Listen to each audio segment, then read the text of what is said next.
নমস্কার। আজকে আমি যে টপিকটা নিয়ে কথা বলবো সেটা হচ্ছে হিন্দুত্ববাদ। বিগত কয়েক বছরে বিশেষ করে আমি স্পেসিফিক্যালি ইন্ডিকেট করব যে 2014 সালের পর থেকে পুরো ভারতবর্ষ জুড়ে একটা হিন্দুত্ববাদের উত্থান শুরু হয়েছে। এখন আমাদের যুবক সমাজ নিজেদেরকে হিন্দুত্ববাদী দাবি করে, কিন্তু একসময় এই যুবক সমাজই ছিল যেখানে সেকুলারিজমটা ছিল একটা প্রাইড। সবাই নিজেদেরকে সেকুলার দাবি করতো এবং সেটা খুব প্রাউডলি, বাট নো, এখন সবাই নিজেদেরকে প্রাউডলি একজন গর্বিত হিন্দু হিসেবে পরিচয় দেয়।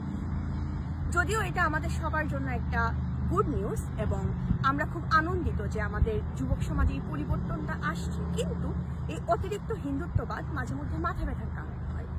যেমন হিন্দুত্ববাদ যেরকম বাড়ছে, তার পাশাপাশি এটাও সত্যি যে Bangladesh, India, America, Canada, Germany, France, England জুড়েও, শুধু এই কয়টা কান্ট্রি না, পুরো পৃথিবী জুড়ে কিন্তু মৌলবাদেরও উত্থান হচ্ছে বা হিন্দু নির্যাতনও বাড়তেছে। কিন্তু একটা জিনিস খেয়াল করবেন, এই যে হিন্দুত্ববাদীরা আছে, বাংলাদেশের হিন্দুত্ববাদীদেরকে দিয়ে শুরু করি। বাংলাদেশের হিন্দুত্ববাদীরা মোদি কি করলো, যোগী কি করলো, অজিত দোভাল কি করলো, এটা নিয়ে ওদের খুব মাথা ব্যথা। কিন্তু আমার বাসায় আমি কি করতেছি, আমার এলাকার হিন্দুরা কতটা নিরাপদ আছে, আমার এলাকার হিন্দুরা কতটা আইনি সহায়তা পাচ্ছে, কতটা সহযোগিতা পাচ্ছে, সেটা নিয়ে কিন্তু আমরা একবারও কথা বলি না। কেন বলি না? কারণ এটা বললে আঘাতটা আমার পর্যন্ত আসবে। শুধু এটা না, আমি যদি এটা নিয়ে কথা বলি, একটা টেনশন থাকে যে অমুক না আমার সাথে কথা বলা বন্ধ করে দেয়, আমার ঈদের দাওয়াত বন্ধ হয়ে যাবে, আমার বাসায় ইফতার আসা বন্ধ হয়ে যাবে, আমার ঈদে পাঞ্জাবি বা শাড়ি গিফট পাওয়া সেটা বন্ধ হয়ে যাবে। কিন্তু আমরা নিজের ঘর নিয়ে তারপরেও আমরা মুখে একদম তালা দিয়ে বসে থাকি।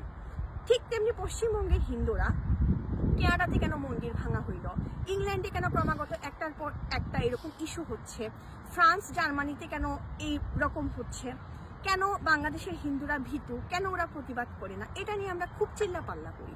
কিন্তু পশ্চিমবঙ্গে কেন হাওড়া রামনবমীতে পুণ্যার্থীদের উপর গরম জল নিক্ষেপ করা হয়, কেন মুর্শিদাবাদে দাঙ্গা হয়, এটা নিয়ে কিন্তু আমরা সবাই নীরব।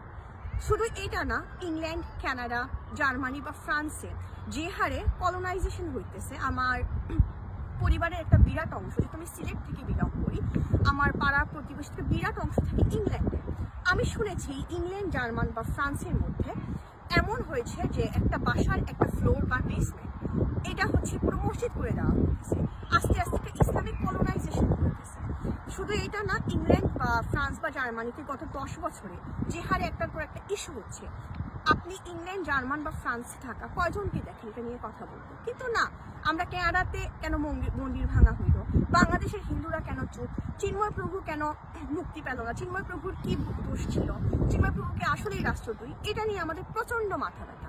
কিন্তু আমার এই ইংল্যান্ডে থাকা মানুষ, জার্মান বা ফ্রান্সে থাকা মানুষ বা কেনাডাতে থাকা মানুষ, যারা একসময় বাংলাদেশ থেকে এই বিদেশে ইমিগ্রেটেড হয়েছিল, তাদের ভালো লাইফের জন্য আমরা ভালো আছি কিনা সেটা নিয়ে কিন্তু আমাদের কোনো মাথা ব্যথা নেই। তাই আমি আপনাদের সবাইকে একটা কথা বলবো, হিন্দুত্ববাদ বা হিন্দুদের যদি কল্যাণ করতে চান, তাইলে শুরুটা করেন আগে নিজের ঘর থেকে, নিজের পরিবার থেকে, নিজের পাড়া মহল্লা থেকে এবং নিজের গণ্ডি থেকে, যাতে আপনি এটা ইনশিওর করতে পারেন যে আমার এলাকার হিন্দুরা সত্যি ভালো আছে। হিন্দুত্ববাদ মানে এটা না শুধু ফেসবুকে লেখালেখি করা, একজন হিন্দু হিসেবে আরেকজন হিন্দুর পাশে দাঁড়ানো, তাকে আইনি সহায়তা পেতে সাহায্য করা, তার বিপদে আপদে ঝাঁপিয়ে পড়া, এটাও করাও হচ্ছে একটা হিন্দুত্ববাদের বিরাট অংশ। তাই এই কে কি করলো না করলো এসব না ভেবে পরিবর্তনটা শুরু করে নিজের ঘর থেকে। নিজের ঘরটা যখন পরিবর্তন হবে, নিজের এলাকা পরিবর্তন হবে, তখনই সমাজ পরিবর্তন হবে। আশা করি আপনারা সবাই এটা করবেন এবং আমি চাই হিন্দুদের কল্যাণ হোক, হিন্দুদের জীবন মঙ্গলময় হোক। সবাইকে ধন্যবাদ এবং নমস্কার।